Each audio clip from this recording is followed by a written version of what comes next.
au plan du travail, au plan sur lequel on va travailler, au plan de la projection. D'accord? Donc, on aura seulement la possibilité de travailler, hein, avec des axes qui vont être perpendiculaires au plan du travail. Par contre, pour l'axe 2, ou bien l'axe hélicoïdal de 1, nous avons la possibilité de les avoir perpendiculaires à l'axe principal.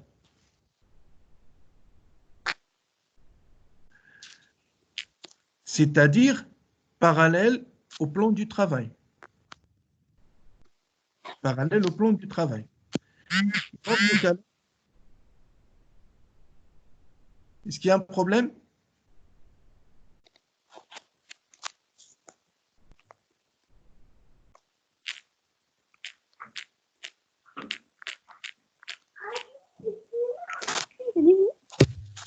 S'il vous plaît, j'entends quelque chose. Est-ce qu'il y a un problème? Est-ce qu'il y a un problème, s'il vous plaît?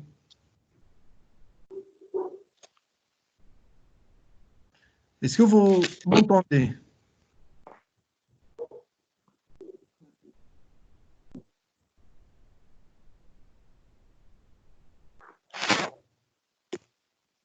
Donc, s'il n'y a pas de problème, je continue.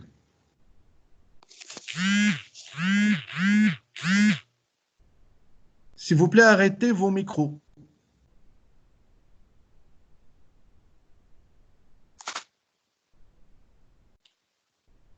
Bon, je continue. Donc, pour l'axe 2, j'ai dit, il y a possibilité de l'avoir perpendiculaire à la direction Z. Donc, ça va être, il va être parallèle au plan du travail. Et dans ce cas-là,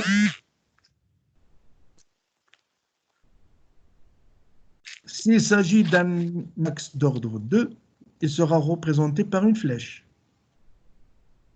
Une flèche.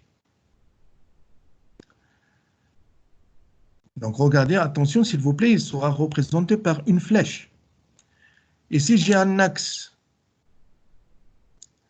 hélicoïdal, de 1 sera représenté par une demi-flèche. Demi-flèche.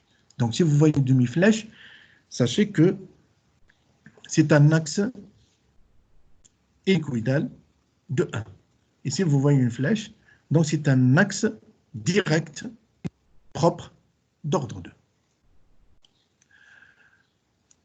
Pour les plans avec glissement, donc le tableau ici, on représente la notation qu'on va utiliser pour les différents types de plans avec les symboles qu'on va utiliser quand on va travailler sur la projection du plan XY.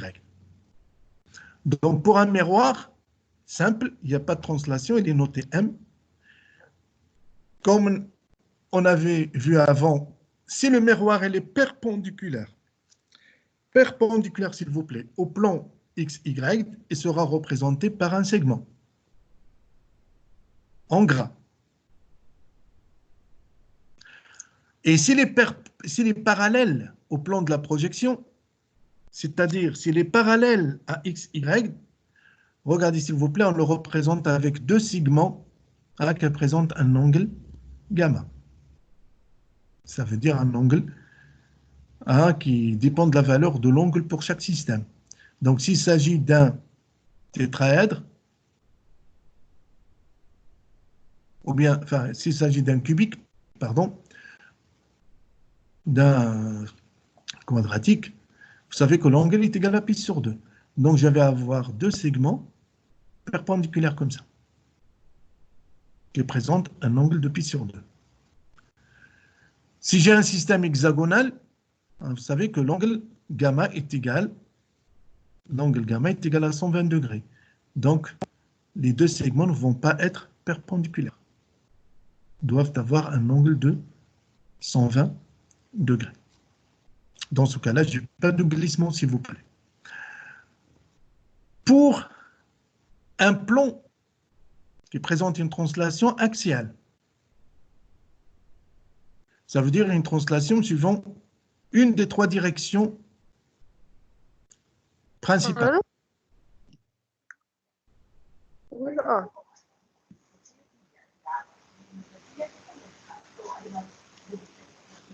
est-ce qu'il y a un problème?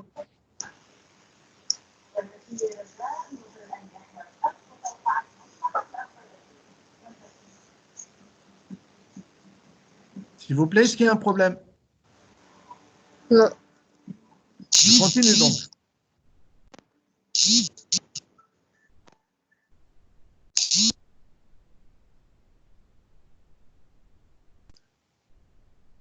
Donc, je dis que pour un plan avec glissement axial, on va avoir la translation soit suivant la direction X, Y ou Z. Dans le cas de la translation suivant la direction X ou Y, j'aurai le plan avec glissement A, que je note A, ou bien B. Si ce plan-là il est perpendiculaire au plan XY, je vais le représenter, sa projection, ça va être représenté par un segment sous forme de tiré. Un segment sous forme de tiré. Par contre, si j'ai un plan C, ça veut dire que la translation va être suivant la direction Z. Et dans ce cas-là, le plan sera représenté par un segment sur le plan XY sous forme de pointillé. Sous forme de pointillé.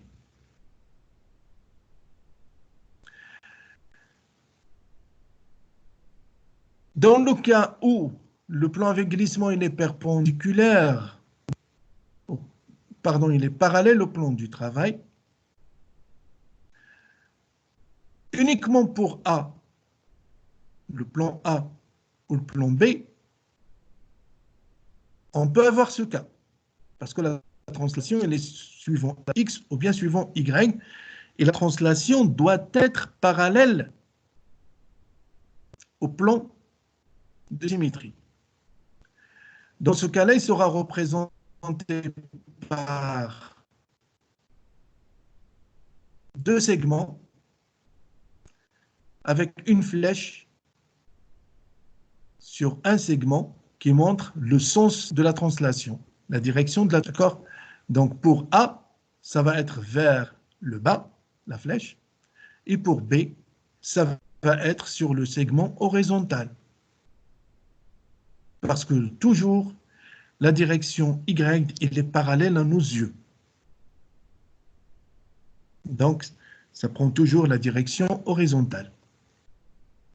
Par contre, pour le plan C, je ne peux jamais l'avoir parallèle au plan XY. Je ne peux jamais avoir un plan C parallèle au plan XY. Ça veut dire perpendiculaire à la direction Z. Parce que la translation s'effectue toujours parallèlement à l'élément de symétrie. Et comme c'est indiqué C, ça doit être C sur 2, suivant Z. Donc le plan doit être parallèle à l'axe Z, ne pourra jamais être perpendiculaire à l'axe Z. Si le miroir, ou bien le plan avec glissement, est de type diagonal, qu'on note N, dans ce cas-là, s'il est perpendiculaire au plan du travail, on va le représenter par un segment sous forme de tiret, point, tiret, point, tiret, point. Autrement dit, c'est une combinaison entre les deux représentations vues tout à l'heure pour plan avec glissement A et le plan avec glissement C. Tiret, point, tiret, point, tiret, point. Ça veut dire que dans ce cas-là, la translation va s'effectuer suivant soit A et C, ou bien entre B et C, puisque le plan il est parallèle à l'axe Z, c'est-à-dire perpendiculaire au plan XY. Dans le cas où le plan il est parallèle, l'élément de symétrie il est parallèle au plan XY.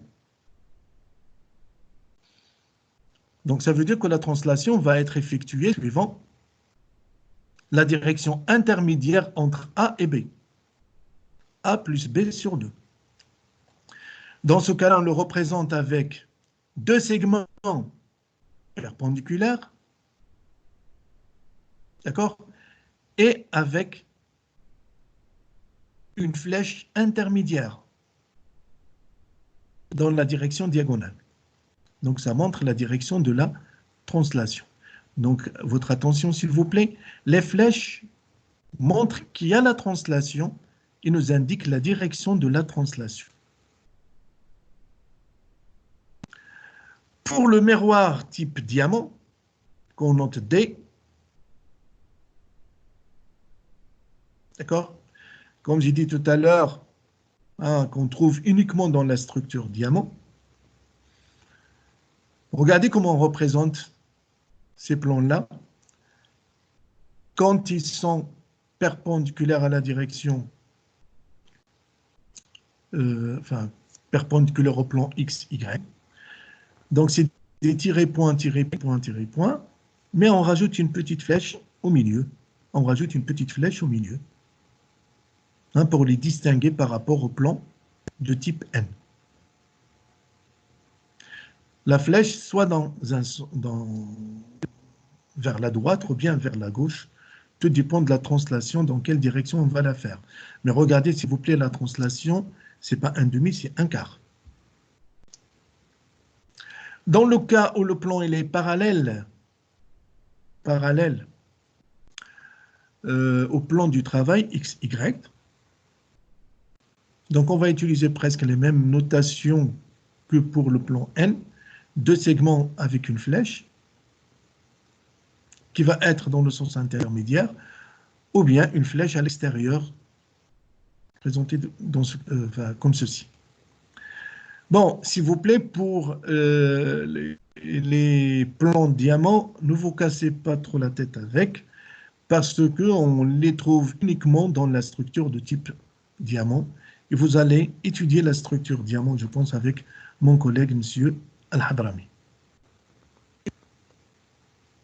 Voilà.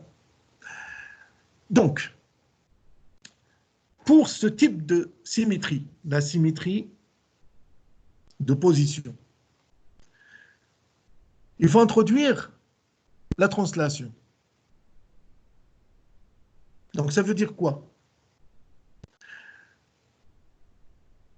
La translation, on peut l'introduire comme on peut ne pas l'introduire, hein, dans la symétrie de réseau. Christina. Donc, ça veut dire quoi? En plus des éléments de symétrie qu'on avait déjà vus pour un groupe ponctuel, en plus de ces éléments de symétrie, axe propre, plan, miroir et centre de symétrie, bien sûr, et axe inverse, en plus de ces éléments de symétrie, on va rajouter les éléments de symétrie avec translation. Ça veut dire les axes hélicoïdaux qu'on vient de voir et les différents types de plans avec glissement qu'on vient aussi de voir. D'accord? Donc, on va rajouter encore d'autres éléments de symétrie. En plus de ça, il faut tenir compte du mode de réseau, parce qu'on va travailler dans un réseau. Donc, il faut distinguer avec, distinguer les réseaux selon leur mode. Est-ce que c'est un réseau primitif, ou bien est-ce que c'est un réseau centré, ou bien est-ce que c'est un réseau à face centrée, etc. D'accord? Donc, si on tient compte de tout ça, on va engendrer 230 groupes d'espace. Je répète, 230 groupes d'espace. 230 groupes d'espace, s'il vous plaît. 230. Pour les groupes ponctuels, on n'avait que